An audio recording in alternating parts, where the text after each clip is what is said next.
నిన్నేమైందో చూసారా?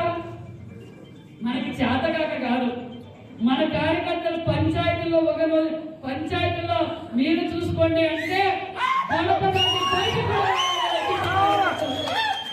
నిన్నట్రోజు అదే పోలీసులు గుట్టలు తీసుకొస్తానని చెప్పాడు జగన్. అదే పోలీసులు లేకపోతే నిన్నటికి రాంబాబు పరిస్థితి ఏమయ్యేదో చూసుకోండి.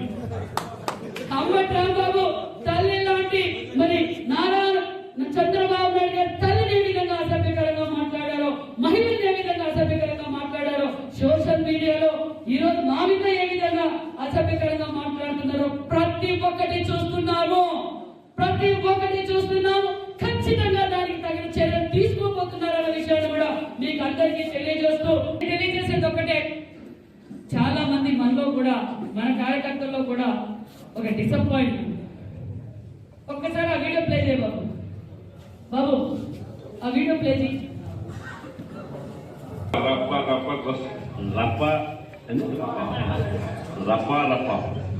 రప్ప నరికేస్తాం అది ఒక పోస్టరా?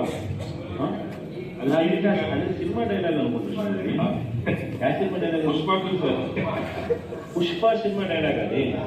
మరి నువ్వే చెప్తున్నావు స్వామి. అంటే ఇప్పుడు పుష్ప సినిమా డైలాగులు పెట్టినా కూడా తప్పేనా? అసలు డెమోక్రసీలో ఉన్నామా డెమోక్రసీలో లేవా స్వామి? మనం మీకు నాకు అర్థం కాదా? అంటే పుష్ప సినిమా డైలాగులు పెట్టినా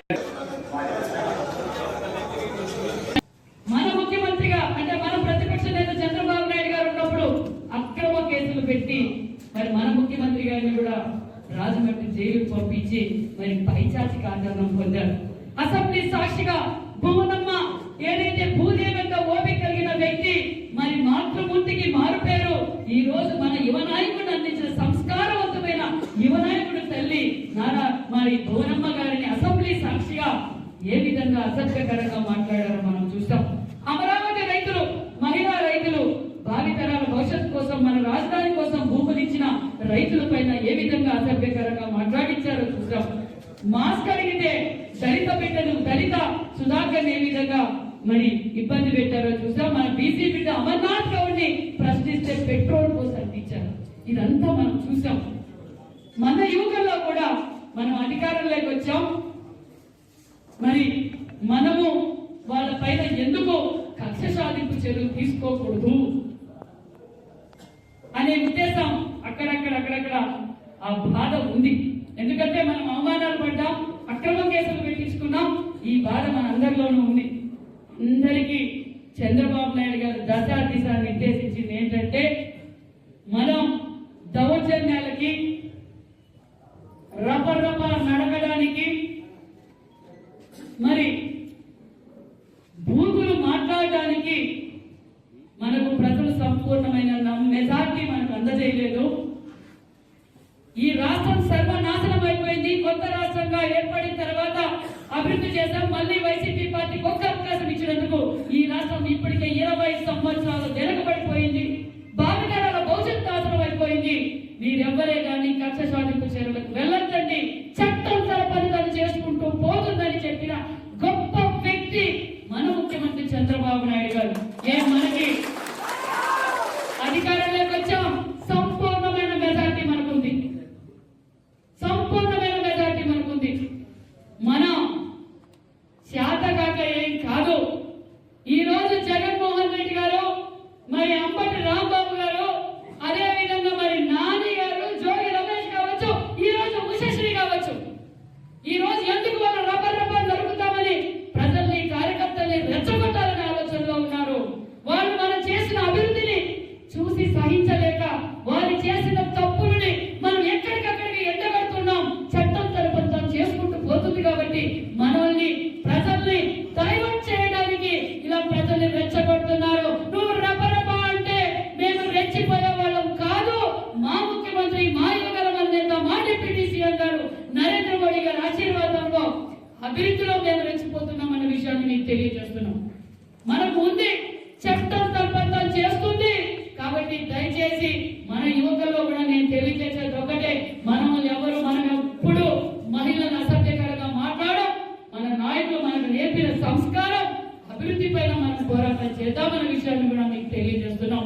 ఖచ్చితంగా యువగల నేత నారా లోకేష్ బాబు గారు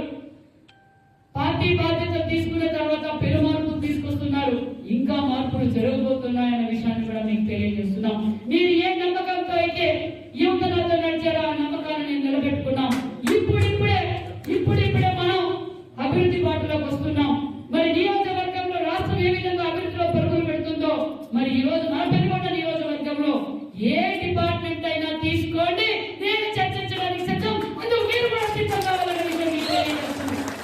ఏ డిపార్ట్మెంట్ అయినా కానీ, ఎన్ని మెడికల్, ఎడ్యుకేషనల్, ఒక పక్క NREGS, Panchayati Raj, RMP, NH highway కావచ్చు, ఇరిగేషన్ ప్రాజెక్టులు కావచ్చు, మరి ఎడ్యుకేషన్ డిపార్ట్మెంట్ కావచ్చు, అన్ని విధాలుగా మనం అభివృద్ధి ధ్యేయంలో పనిచేస్తున్నాం.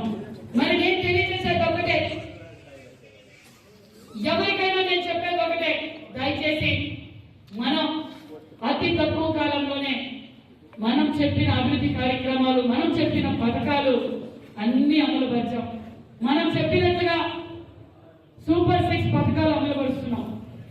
ఎన్ఆర్జీఎస్ రోడ్లు వేస్తున్నాం. ఆర్ఎంపీ పార్ట్ హౌస్ పూర్తి చేస్తాం.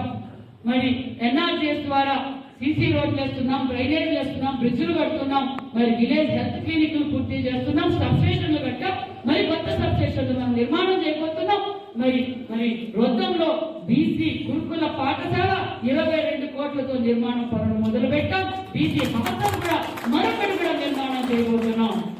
ఒక పక్క ఎన్నో ఏళ్ళగా సమస్య ఉన్నా మరి ఎన్నో గ్రామాలకు మనం సీసీ రోడ్లు కూడా వేసి పూర్తి చేస్తాం. ఇంకా చేయాల్సినవి ఉన్నాయి, ఖచ్చితంగా చేద్దాం. నేను కోరుకునే యువత ఒకటే, మీరు ఏదైతే కష్టపడ్డారో మరింత కష్టం, మన పథకాలు, మన అభివృద్ధి గురించి చర్చ జరగాలి.